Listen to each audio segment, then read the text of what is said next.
Olá, seja muito bem-vindo ao canal 7 de Teologia, aqui é o pastor Sérgio Lenz. E antes de tudo, não esqueça, vai aí embaixo, dá o like, deixa aquele like esperto, faça o seu comentário, aliás, compartilhe com alguém e não esqueça de dar uma olhadinha se você ainda está inscrito. Isso é importante para nós, tá bom?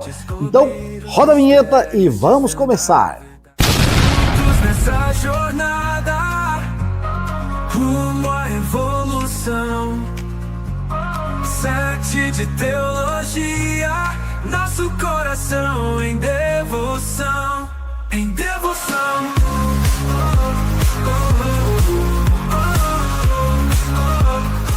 Primeiro livro dos Reis, capítulo 19, versículo 13, diz o texto sagrado desta maneira: ouvindo-o, Elias envolveu o rosto no seu manto e, saindo, pôs-se à entrada da caverna. Eis que lhe veio uma voz e lhe disse: que fazes aqui, Elias? Nós estamos, assim como Elias estava cansado naqueles dias, nós às vezes nos sentimos cansados de ouvir esta palavra tantas vezes, né?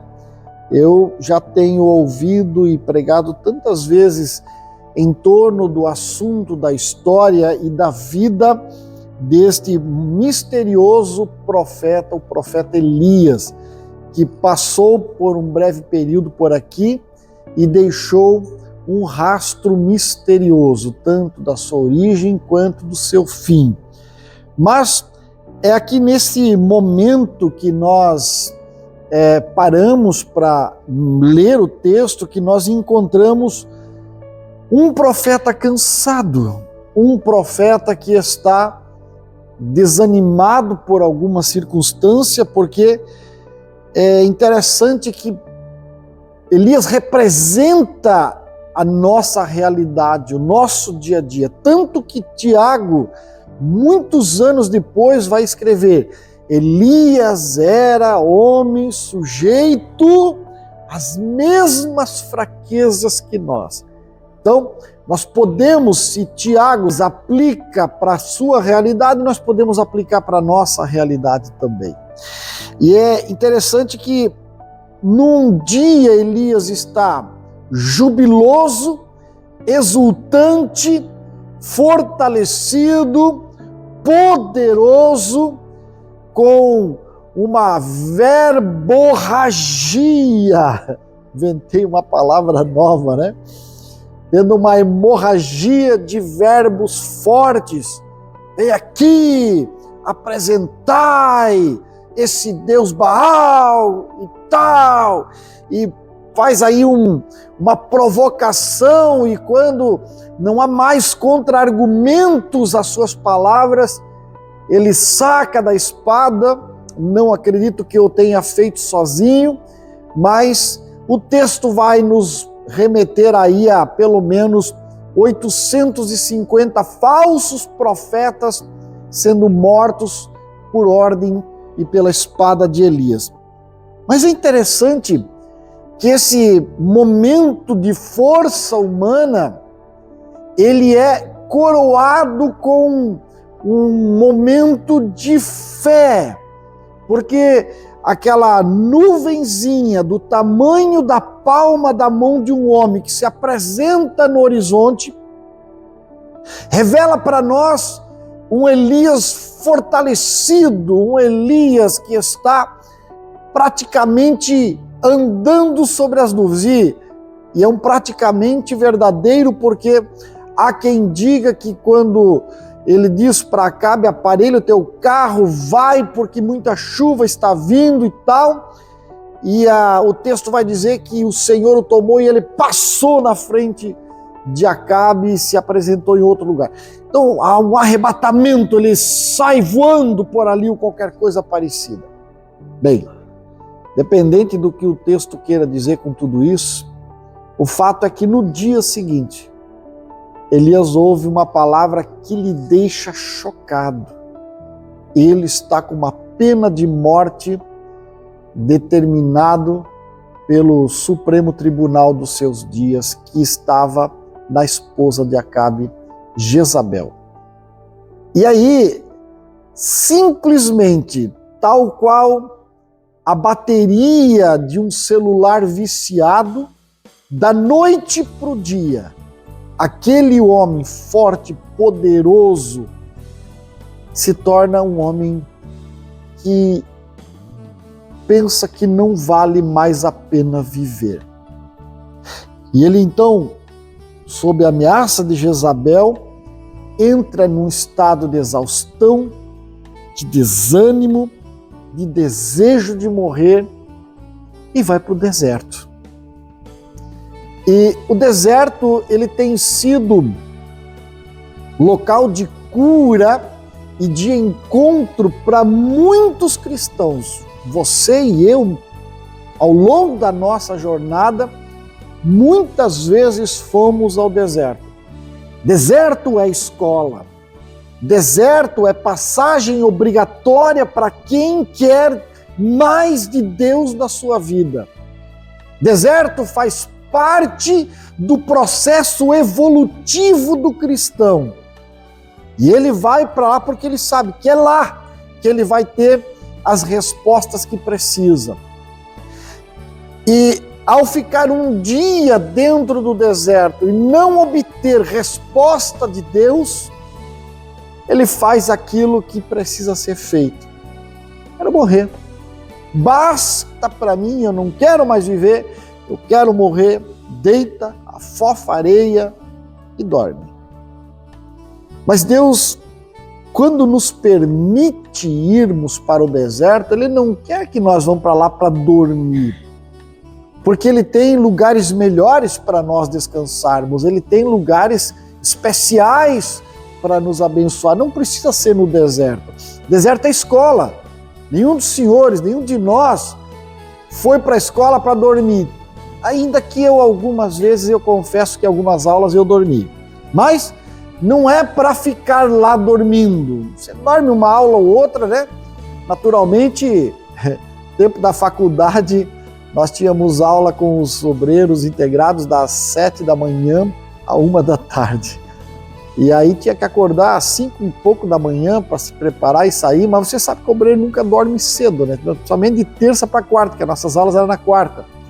Nunca dorme antes da meia-noite. Chegava no outro dia com 5 horas de sono, eu ainda era um jovem, precisava das minhas 8 horas de sono, ficava devendo. E daí tinha umas aulas assim que eu ia encostando a cabeça do lado da parede e às vezes apagava mesmo. Mas não é para dormir lá, não é para você passar a noite lá, não. Lá é só escola, é para aprender. E quando Elias está ali curtindo o seu desânimo, a sua exaustão emocional, Deus manda alimento para ele. Ele come, bebe, dorme, porque de barriga cheia é bom dormir. Tanto que quando nós saímos de um culto gostoso de domingo, você nem saiu do culto, você está pensando na janta, porque o que sobrou do almoço vai dar um baita de um prato sonífero especial para você dormir bem, né? Com exceção de alguns que precisam naturalmente fazer o seu rejume, mas via de regra, nós ainda que somos jovens, né, batemos um prato, né, Yuri? Batemos um pratão depois do culto. Mas Deus, sabendo que não dá para dormir com a barriga cheia demais, manda mais comida, mais água, e aí então Elias caminha. Eu já preguei, já ouvi pregar e não duvido que haja verdade nisso, que aqueles tantos 1000 quilômetros lá que Elias caminha até o Monte Sinai é uma fuga desesperada, desabalada de Deus, da chamada, da vida, de tudo. Mas o texto não diz isso. O texto vai apenas nos dizer que Elias caminha. E quando ele chega lá na caverna, lá dentro da caverna, ele vai ter um encontro com Deus. Então, poderíamos sim afirmar que Deus estava naquela caminhada. Deus estava naquele processo que Elias faz. Cada passo naquele deserto era um dia na escola que Deus estava trabalhando o coração de Elias. Mas veja, é nesse momento que ele se tranca, que ele entra para dentro daquela caverna para não ouvir mais nada, para não saber de mais nada, para não ter mais nenhum contato com o mundo espiritual, porque ele entende o seguinte: Deus ocasionalmente vinha nas tempestades, é o Deus das tempestades, nos ventos fortes. E lá fora teve um vento forte, mas não tinha Deus. Deus havia se manifestado na forma de terremoto e de fogo em ocasiões da vida de Elias. Mas agora tem terremoto, tem fogo, mas não tem Deus. E isso nos lembra que Deus não trabalha nem pela nossa vontade e nem pela maneira que nós achamos que tem que ser, de modo que seja pré-preparado as coisas. Não. Deus vai trabalhar do jeito que Ele quer. E aí o texto vai dizer que um cicio suave ou um sussurro suave, algo como um som tranquilo. Não era esse o Deus da guerra, o Deus das batalhas, o Deus das grandes vitórias que Elias esperava. Ele esperava um Deus que viesse no estrondo e no trovão, mas agora ele vem no sussurro suave. E aqui, meus irmãos, é o momento que Elias, ele cobre o seu rosto com o manto e vai ao encontro de Deus. E a grande pergunta de Deus: que fazes aqui, Elias? Essa pergunta ela é pessoal, ela é íntima e é restauradora, porque ela pode ser tomada como uma repreensão dura, mas não é isso que o texto vai mostrar para nós. Muito mais do que uma dura repreensão, é um convite de Deus para Elias. Pastor, que convite é esse? Na verdade, são 3 convites que estão inclusos aqui nessa pergunta: que fazes, Elias? Primeiro, um convite para reflexão. E Deus estava dizendo assim: Elias, como é que você chegou aqui nesse estado, hein? Essa circunstância, como é que você deixou tudo isso acontecer? Não era isso que eu esperava de ti. Eu esperava muito mais. Então, Deus leva Elias à reflexão. Aliás, você e eu não vamos conseguir resposta nenhuma de Deus se não pararmos para refletir. Você já percebeu que algumas vezes nas suas orações há momentos que você precisa ficar quieto, que você precisa calar a sua boca, parar de falar? Porque eu já vi em tempos passados alguns que conseguiam falar 2, 3 horas direto e citavam capítulos inteiros da Bíblia para Deus. Deus não precisa que você cite capítulo da Bíblia para Ele, foi Ele que inspirou, através do seu espírito, os agiógrafos para fazer a escrita. Ele não precisa que você cite Bíblia para Ele. Às vezes, Ele quer levar eu e você ao silêncio. Porque alguém já disse que uma lágrima contém o DNA de milhões de informações que chegam ao céu e são decodificadas pelo Senhor. Então, essa primeira pergunta é uma pergunta de reflexão. Por que é que você está neste lugar, nesse estado? Sabe, quando eu meditava nessa palavra, o Senhor administrava o meu coração,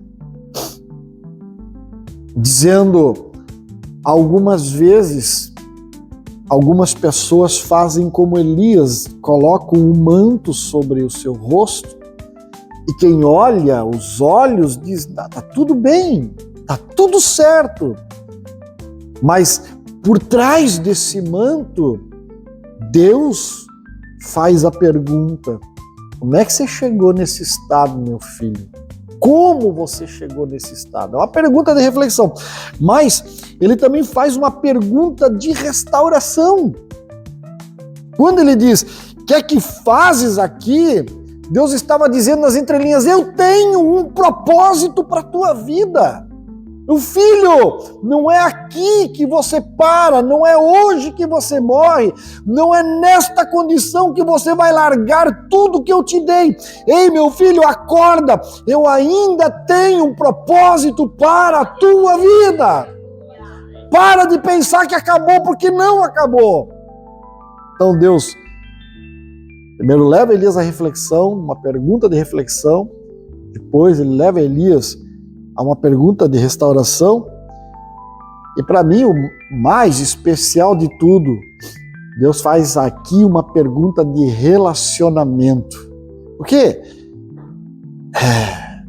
Elias ficou em silêncio lá no deserto, caminhou dias no silêncio, entrou na caverna no silêncio, mas Deus estava dizendo para ele, Elias, fala comigo, fala Elias, porque você falou e a chuva não veio, você falou e a chuva voltou, você falou e Baal não acendeu o sacrifício, você falou de novo e eu acendi o sacrifício, você falou e a viúva multiplicou lá o seu azeite e tal. Elias, você tem falado, você é poderoso em palavras, mas aqui hoje comigo você não tem palavras para justificar a tua maneira de estar, mas hoje eu sou Deus que busco relacionamento contigo e te pergunto, Elias, que é que tu fazes aqui?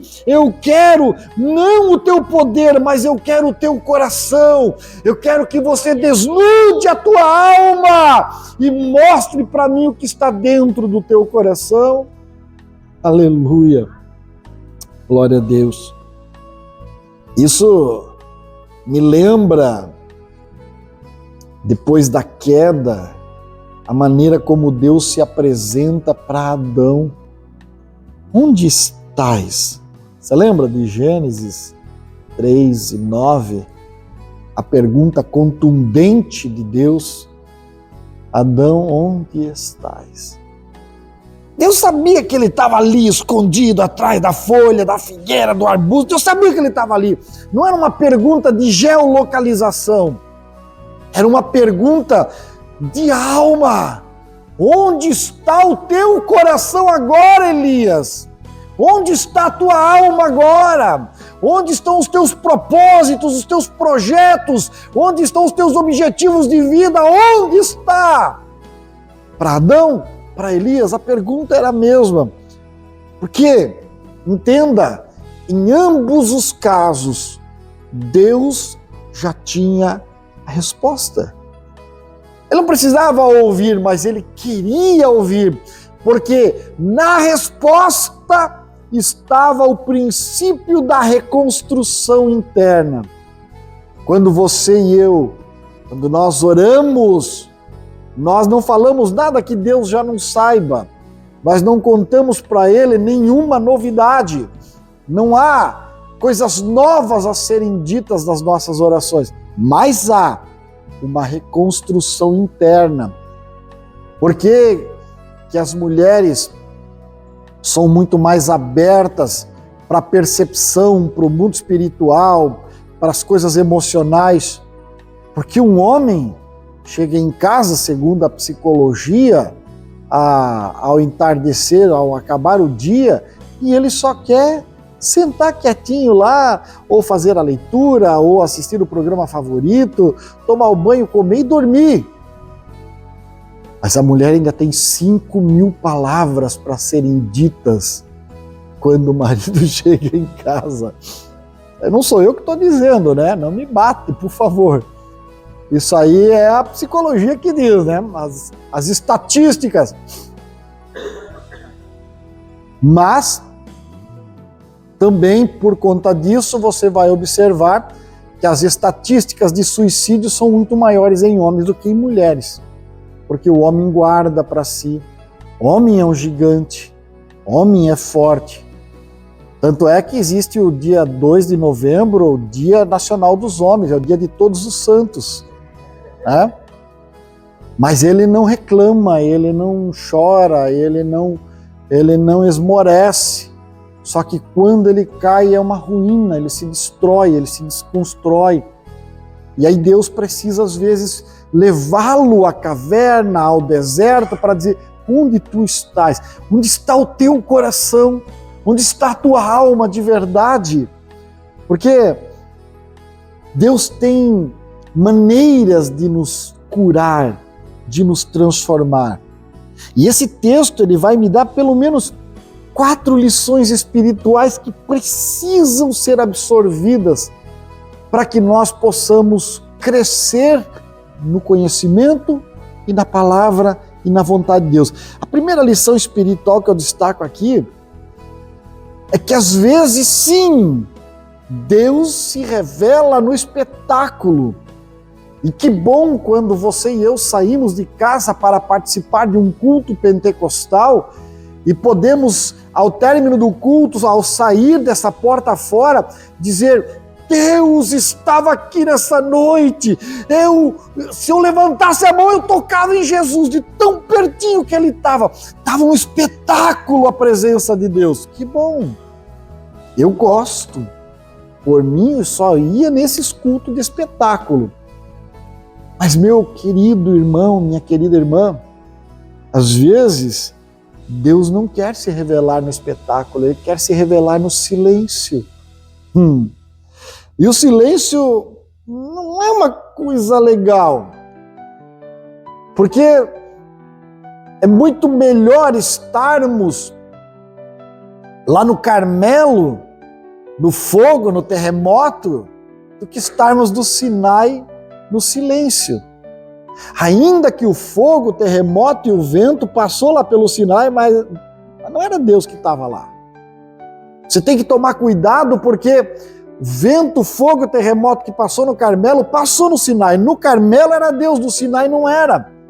Não é um modus operandi sempre igual. Deus não trabalha da mesma forma sempre. Ele muda a maneira de trabalhar. E nós precisamos estar atentos para isso, porque ele estava se manifestando agora num sussurro e ensinando a Elias e a mim e a você que a intimidade com ele vai acontecer na quietude. Veja, eu olho para Moisés está no alto do monte, terremoto, fogo, o monte chacoalhando para lá e para cá. Ele recebe lei, instruções, poder. Mas sabe quando ele vê Deus de fato? Quando está tudo se arrebentando, o povo pecou, Deus não quer mais ir. Ele disse: eu vou mandar meu anjo, eu não vou mais junto, acabou, não tenho mais. E a hora que eles morrer tudo, de ti eu faço uma nova nação, e porque eu vou matar eles tudo ainda, não vai dar certo nós caminhar junto. Aí Moisés diz: Senhor, será possível que os povos para onde estamos indo digam: Deus não teve capacidade de, uma vez havendo tirado um povo do Egito, levá-lo até o fim da sua jornada e matou eles tudo pelo caminho? Não. Então faz o seguinte: perdoa eles e risca o meu nome do teu livro. Sabe o que Moisés estava dizendo? Olha para o meu coração, Deus. Se eu for riscado do teu livro, e eu sei que o Senhor não vai fazer isso, o máximo que pode acontecer é eu morrer fisicamente, mas eu vou mais rápido para perto de ti. Eu vou como um sacrifício. Eu quero ficar contigo. Tu quer ficar comigo? Então faz o seguinte, Moisés, deixa para lá, vai que eu vou com vocês. Agora eu comecei a abrir meu coração. Agora eu não quero só que o Senhor vá com o povo. Agora eu quero te ver. Eu quero a tua intimidade. Tá bom, Moisés. Só que tu não vai me ver face a face, porque homem nenhum viu e viveu. Faz o seguinte: tem uma fenda na rocha aqui, Deita aqui, eu vou colocar minha mão sobre ti. Quando eu passar, tu verás a mim com toda a minha glória, e todo meu... Você entende que essa intimidade que eu quero e que você quer precisa ser buscada naquelas horas em que nós achamos que não tem mais jeito? Porque quando nós estamos vibrando, pulando, cheio de energia, Deus está dizendo, aproveita a tua força, vai nela, vai mesmo, eu vou junto contigo. Mas quando você estiver despojado do seu eu, dizer, eu não tenho mais nada para apresentar, aí o Senhor diz, espera aí que eu vou me apresentar a ti. A segunda lição que eu vejo aqui é o momento que Elias pega o manto e joga em volta do rosto. Olha que negócio interessante. Primeiro, Elias cobre o rosto porque o manto está representando aqui agora a atitude ante a santidade de Deus. E se você quer falar com um Deus santo, cubra o rosto da sua vergonha. A santidade de Deus é algo muito sério e nós somos ocidentais, somos latino-americanos, somos um povo alegre, despojado, com poucas regras. Eu estava lendo outro dia uma pesquisa. Você quer conhecer o caráter e a idoneidade de alguém? Vá lá no pátio de um grande supermercado. Porque a pessoa que leva o carrinho ao supermercado, tira suas compras e larga o carrinho ali, é alguém que não tem respeito para com o próximo. Um negócio sério isso. Aqueles que pegam o seu carrinho e levam até a área certa de descanso dos carrinhos, onde vai ser tomado, ou até leva de volta, é alguém que está pronto para se autodominar, que não precisa ter nenhum tipo de lei contra ele, nenhum tipo de regra, não precisa colocar regra, ele sabe fazer as coisas sozinhas. Então, a maioria de nós, até por costume, você larga do jeito que está ali, pega o carro e vai embora. Nós somos assim, nós somos latinos, nós não temos muita reverência com as coisas.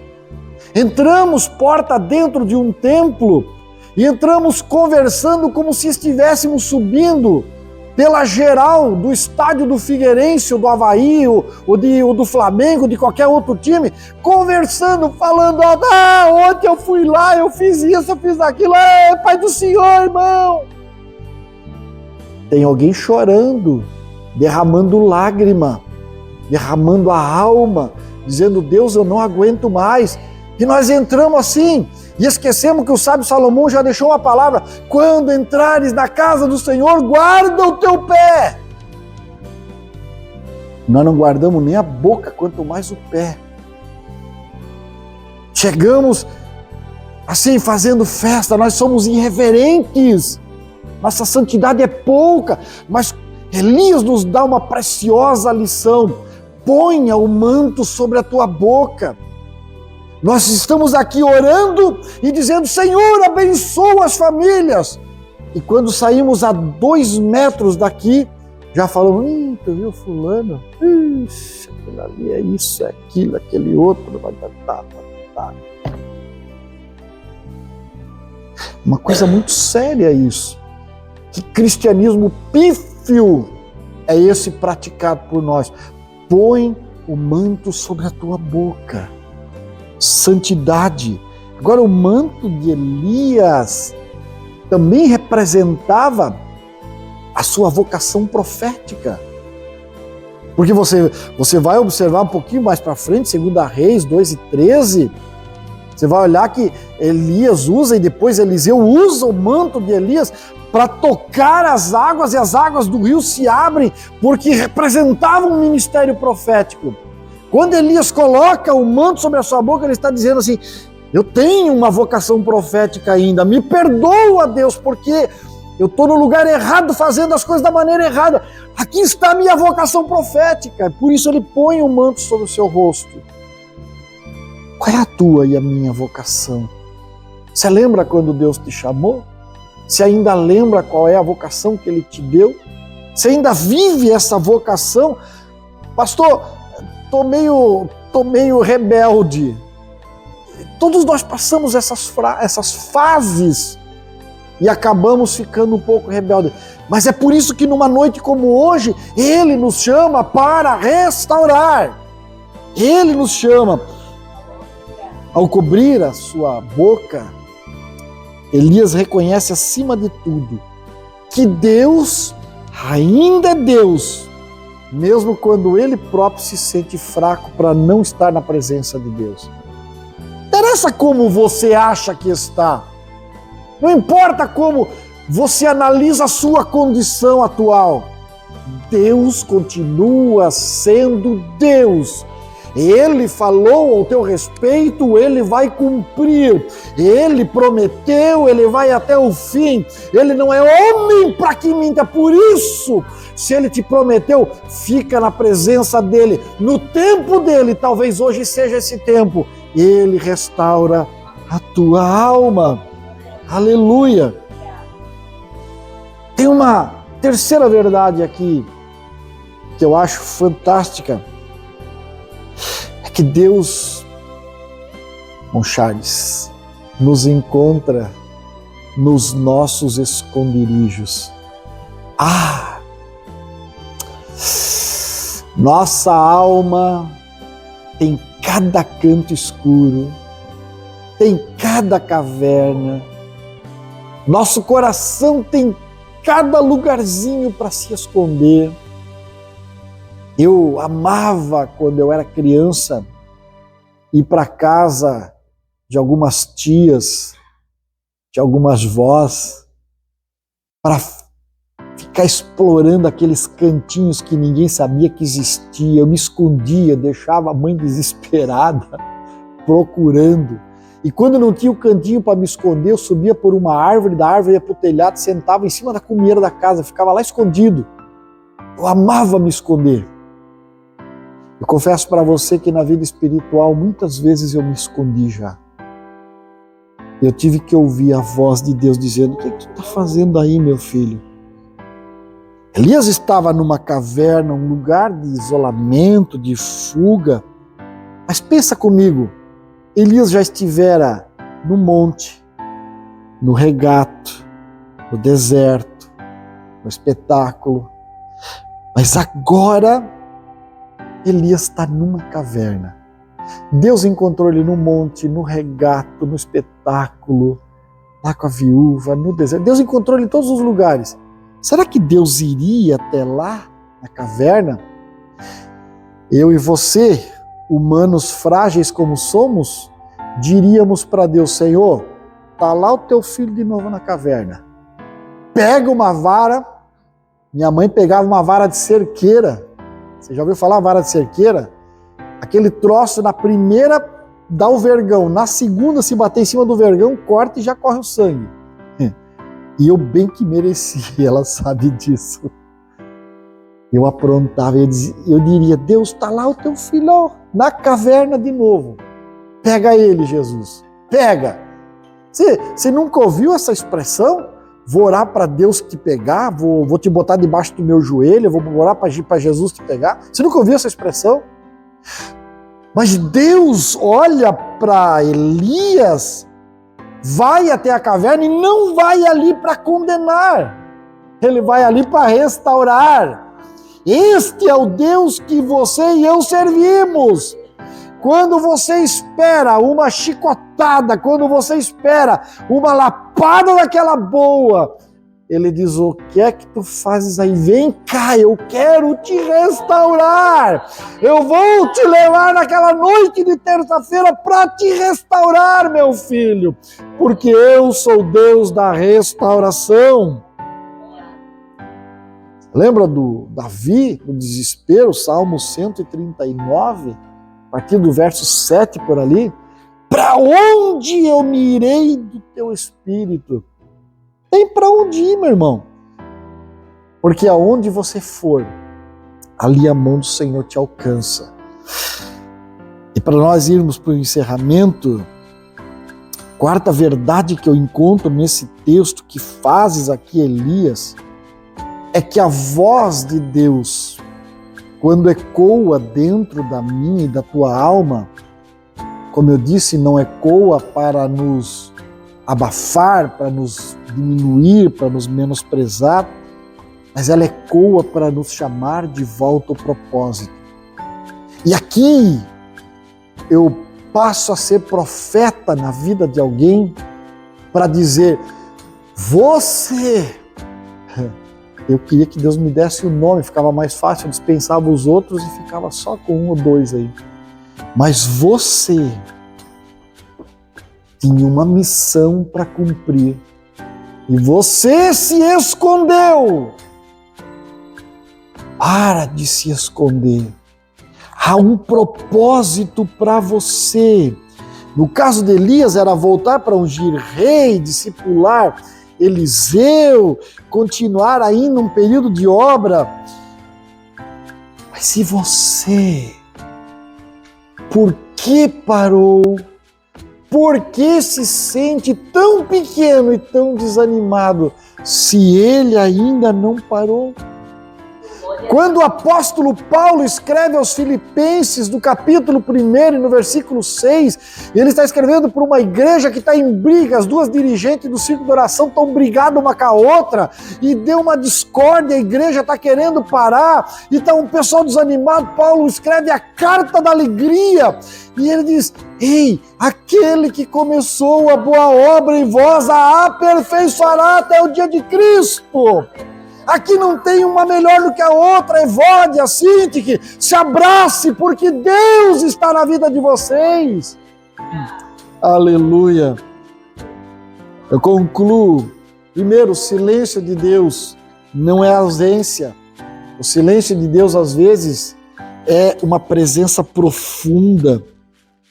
Outra coisa, quando nós nos sentimos cansados e sozinhos, lembre-se, Deus ainda fala conosco.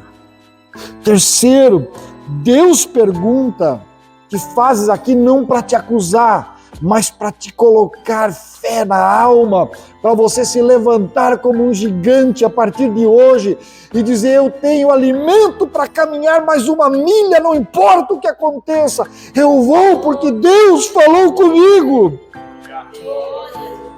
Por último, nosso chamado não termina em caverna, nosso chamado termina no arrebatamento.